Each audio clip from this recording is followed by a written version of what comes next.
So what I'm doing now is a sketch of the suspension geometry to figure out where things are going to live, how much room I need, and then most importantly, how much suspension travel I'm going to have. So the best I could find online was that a typical axle cardan joint, sometimes called U-joints, have 20 degrees of travel available to them in any direction. So for this design, I'm going to do 20 degrees of droop and 15 degrees of up travel compression. And that's going to give me 50 inches of full suspension travel, which is nuts. I mean, most trophy trucks have 30 or 36 inches of travel, which is still nuts. But if you think about the ratios of the tire size, it makes sense. So a normal trophy truck has 40-inch tires and a little bit less than 40 inches of travel.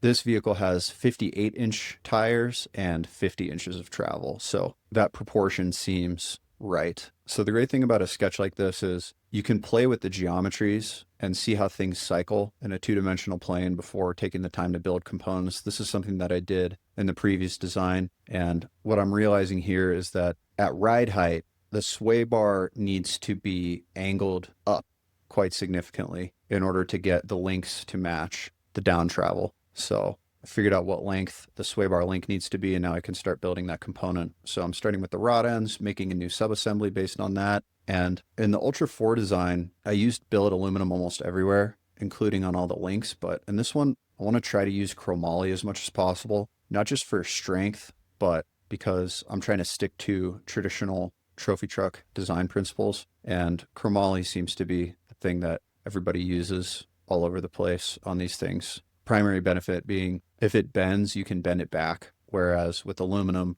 you can only bend it once before it yields, and then you have to replace the part.